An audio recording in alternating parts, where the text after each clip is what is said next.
yung salita funded or obligated yung payroll yun.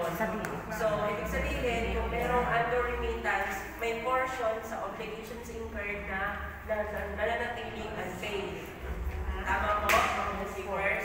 So, kayo po ba ay mayroong unpaid ORS from 2011 up to 2023? Ibig sabihin po, kung meron kayo unpaid ORS ng 2011 to 2023, yun po yung pangbayad dito. Okay po, malinaw po yun. May process, hindi na mapabalik ulit sa kanila. Sila naman ang magkaroon ng unlimited privilege. So, yun po ang concern natin sa GSIS.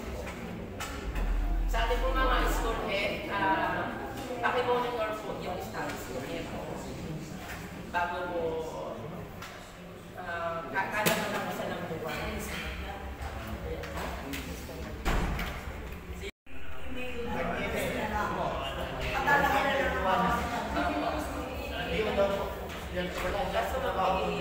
Kung sila makuti nila alam kung hindi ang partner nila ay malamang sa iyo, hindi nila alam kung sino ang iyang partner.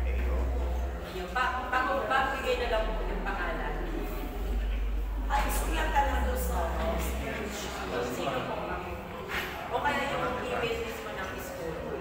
Sa school na. Siya email ng school. Yung nakukutan po kung kahit hindi na bubuksan ng email. Kahit hindi na bubuksan ng email. Pwede na pong ipalipat mo na yung employee sa division office, i-update, i-aaral mo na pabalik sa division office. Tapos after pag-update sa uli-uli sa inyong employee.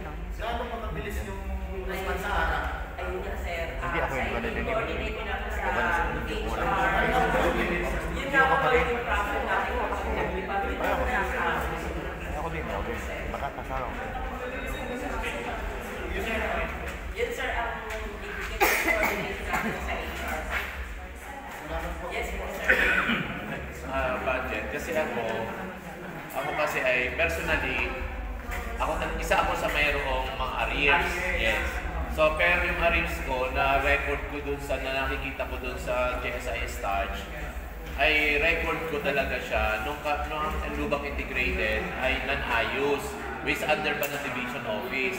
And mayroon pa nga ako doon na totally, mayroon talagang isang month ako na wala talagang remittance ng premium. So that is under ng division office. And ito ay inilapit ko na sa in-charge natin sa HR. So siguro magwa 1 year na nung pinapit ko yan. As of now, wala pa rin actual. Sabi niya gagawa ng paraan. Pero wala pa akong naririnig na. Ipinasa ko lahat sa kanya yung kung anong mga months, anong year, yung mga arrears ko. So, yan din yung case ng mga empleyado sa LIS na ang kanilang mga arrears ay yung mga panahon na sila ay non-ayos under division office pa noon. So, paano ang gagawin nila?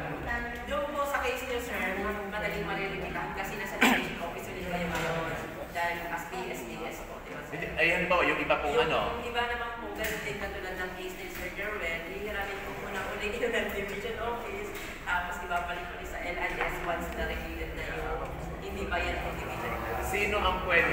Kanino po pwedeng i-throw? Kasi ako na-attend lang in their behalf. So, kanino mo sasabihin sila makipag-coordinate sa case? Kay Miss Joanne Caniet. Joanne Caniet. Yun lang po ako hinihanin nyo ng pangalan kung sino po yung may attribute. Including yung ano ang mga dapat gawin nila.